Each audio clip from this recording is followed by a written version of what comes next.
Is it possible to have a morally justifiable cause, but be pursuing the wrong outcome? Welcome to Faithful Witness, the very first episode of Faithful Witness, where faith meets public life. I'm Terrence Carroll, an ordained Baptist minister, a lawyer, and former Speaker of the Colorado House of Representatives. Faithful Witness is rooted in the deep prophetic tradition of the Black church, and each week we explore the moral questions that shape our democracy. And the question I raised at the top of this podcast is one that I've been struggling with ever since news broke of the protest at City's Church in Minnesota. I want to be clear before I go any further. I'm not trying to justify the theology of City's Church, the doctrine of City's Church. In fact, what I know of the theology and doctrine of City's Church, I find absolutely abhorrent. It's a church that was founded and based on the white Christian nationalist principles of Doug Wilson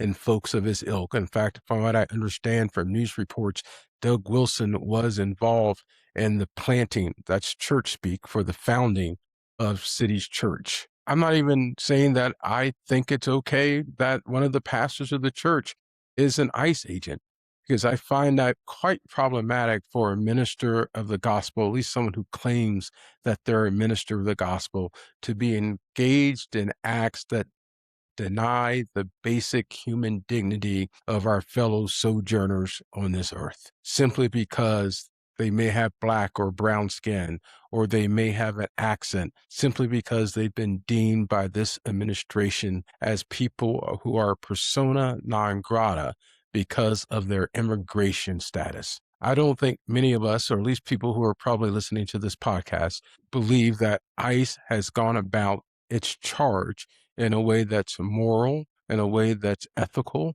in a way that respects our Constitution, in a way that a law enforcement agency in a democracy should act. I think based on what we've seen between the murder of Renee Good and the murder of Alex Preddy, that ICE, Border Patrol, any element of Homeland Security, or any other federal agency involved in these horrendous raids and immigration crackdowns are acting in a way that we can say reflects who we believe we are as a country, as enumerated in our Declaration of Independence and our United States Constitution. Quite frankly, what they've been doing is quite to the opposite of who we claim to be as American citizens, a place where we're all created equal in the eyes of God, a place where we all have certain unalienable rights. So I'm not defending City's Church. I'm not defending this pastor. But I have to admit to you that I had some really strong feelings about seeing a protest inside of a house of worship during a sacred time when folks came into that place of worship to have an encounter with God, no matter whether I agree with their theology or doctrine. To a large degree, my feelings over this have been triggered by the fact that I'm a son of the Black church. And I've spent a great deal of time studying the history of the Black church, in particular, the prophetic witness of the Black church. In fact, right now, I'm working on a doctorate degree at the United Theological Seminary in Ohio, where I'm exploring the efficacy of Black preaching and Black preaching as public witness and Black preaching as public theology. And because the Black church has always been a leading prophetic voice, a witness to the injustices that this country at times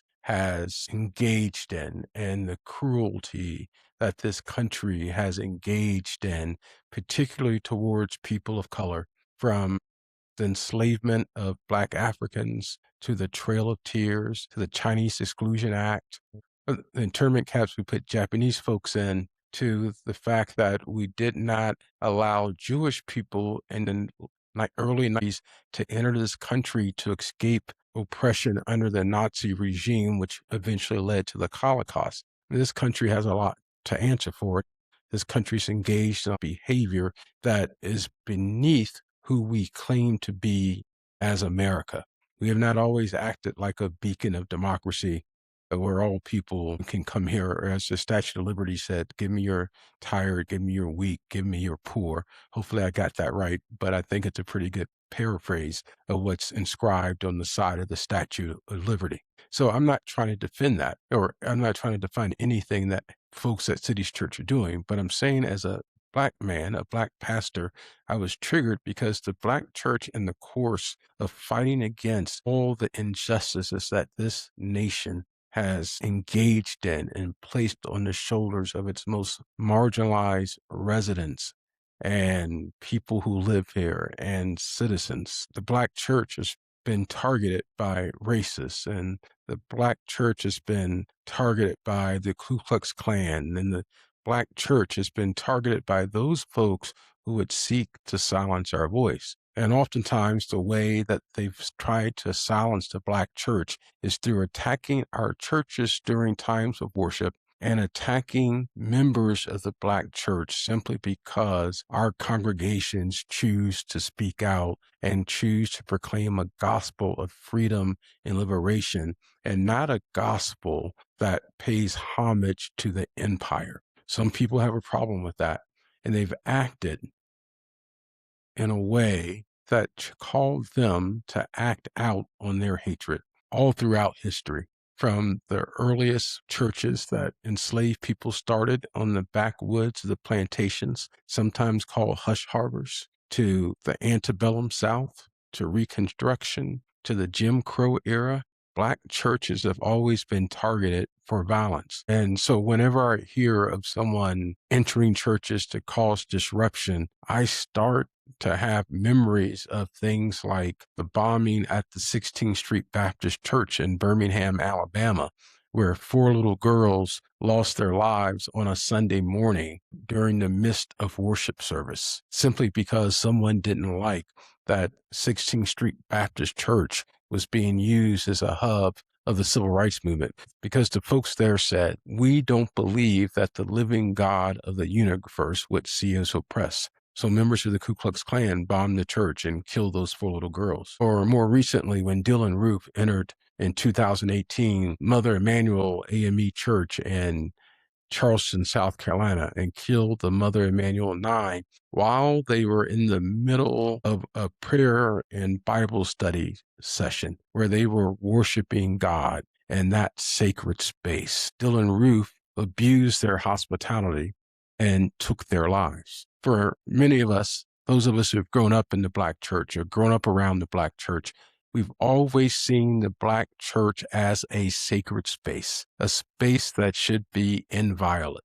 And so it's hard for me, having these feelings about the Black church, to then look at what's happening in the Cities Church and be wholeheartedly in support of a protest in the sanctuary during a time of worship, no matter how nonviolent the protest is. Because I believe it's a slippery slope when you start targeting churches for protests based on what their beliefs are, because that's a two-edged sword. When you start determining which protests are okay based on the theology of the church, or whether you believe that the church is acting in ways that are heretical, or the church is engaged in inhumane behavior, it's a slippery slope. And it's one where I find a hard time trying to find an anchor where I can land myself and say, in this situation, it's okay.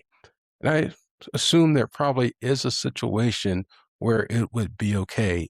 Perhaps if I knew a church was, and I could confirm, and it's been confirmed, that a church is engaged in human trafficking, or where the pastor of the church is engaged in sexually abusing members of the church, especially children. Perhaps then, probably then. But I struggle with, if you believe that that church is engaged in white Christian nationalism, and because they're white Christian nationalism, their white Christian nationalist beliefs, it then causes them to sign up for ICE and support ICE and cheer ICE on. For me, that's not sufficient, because where do you draw the line? Does it then make it okay for the Klan or the Patriot Front or Doug Wilson or his acolytes to come into my church on a Sunday morning during a sacred time when we're worshiping God to disrupt our service because Doug Wilson does not believe that my church is preaching the appropriate gospel, or that members of my church are actually Christian Therefore, he has the right to enter my church service. Because using that logic, those people who believe that Muslims are heretical or Jewish folks are following the worship of Satan, some silliness like that, we then give them a pass to walk into our churches, our synagogues, our mosque at any time and disrupt the service. So the bottom line for this segment of the podcast, because I still want to talk a little bit about what happened in Minnesota with the arrest, but I want to close this part out by saying that although I support the sentiment of what the protesters were attempting to do in calling out the white Christian theology of that church, I do not support the mechanism by which they attempted to register their displeasure and their disagreement with the theology of City's Church. Because whether I like your theology or not, I still, at the core of my heart, believe that I have to respect the sanctity of sacred spaces, whether I agree with what's being taught or preached inside of that sacred space. So for now, I just want to talk a little bit about, not for long, because you've probably been listening to me for too long at this point. I want to talk about the arrest of Don Lemon, Georgia Ford, and those people who were arrested for protesting inside of City's Church. At the very most, hear me now, at the very most, this is a state level trespassing charge. Federal charges are a gross overreach in this particular case. And in fact, the statute that they're being charged under, the FACE Act, it's an act that was passed in 1994 and enacted by Congress to protect abortion clinics and houses of worship from folks who would seek to obstruct access to and the services provided in those facilities through means of violence, threats of violence, and intimidation backed by violence, or destroying property in those places. From what I understand on the evidence that I've seen, the videotapes I've seen from the reporters and from the activists themselves, none of those things occurred. None of the elements of the crimes that would get you convicted under the FACE Act, FAC, should actually even establish probable cause. But I did read the statements from the arrest warrants from the government, and I can only say it was a gross overreach, spectacular almost. If you read the arrest warrants compared to what we see from the videotapes from inside the church at the time that the protesters engaged in their nonviolent protest. So why would the Trump administration arrest them? I think we all know the answer to that. It was a political theater. It was kabuki theater at the end of the day, in order to intimidate those people who are in disagreement, to quash dissent against the actions of this regime. That's all it was. If this regime was serious about protecting houses of worship, why wasn't Valentina Gomez, ultra-conservative Texas congressional candidate, why wasn't she arrested a few weeks ago after she burst into an LGBTQ plus I affirming church in the middle of service to degrade them for being affirming of our brothers and sisters and other folks who are LGBTQ plus I? Well, the answer is quite simple. The government prefers one type of worship over another type of worship.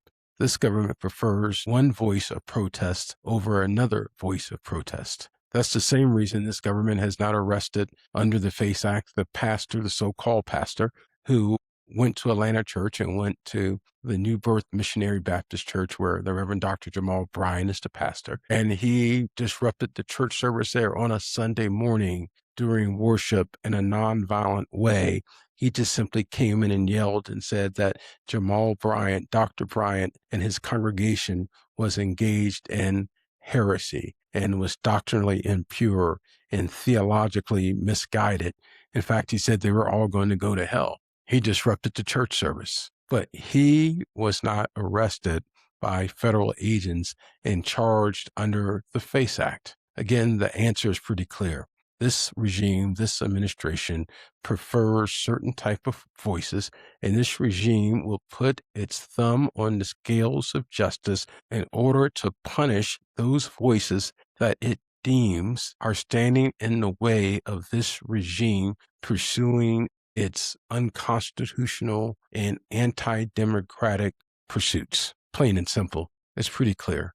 And in fact, I recently heard some legal commentators say that this administration was engaged in something called lawfare, LAW fare. It's a play off of warfare, as you can imagine. But this regime has not been shy about using the full force of the federal government, of the Department of Justice, to legally go after all those folks, all those institutions, all those organizations that it deems as outcasts, that it deems as dissenters. It will use the power of the justice system to make all of us conform, even if the allegations they are using are trumped up, pun intended. So where we are in this day and time is that two things can be true. It's that those protests in Minneapolis inside of the city's church sanctuary can be problematic. It can also be true that those protesters should not have been arrested by this government. And it's also true that this government is engaged in activities where it is unlawfully and unconstitutionally using the power of the government, the power of the justice system to quash dissent. This is problematic. It's problematic in a country that says it's governed by the rule of law. It's problematic in a country that says that we're of the people, for the people, and by the people. That's a core moral and ethical demand that that the Declaration of Independence and the Constitution, which made real the theories of the Declaration of Independence, impose on our government. It's not that government's of the regime, for the regime, and by the regime. That's what this administration would have you think, that you either agree with them or you're not American, you're not patriotic. I will close with the words paraphrasing James Baldwin. He says, "I love America, and because I love America, I reserve the right to critique her, to question her, and to protest her." Thank you for watching this first episode of Faithful Witness with Terrence Carroll. Help me out and subscribe and like. And until we meet again, remember to tell the truth, seek justice, love the people. This is Faithful Witness.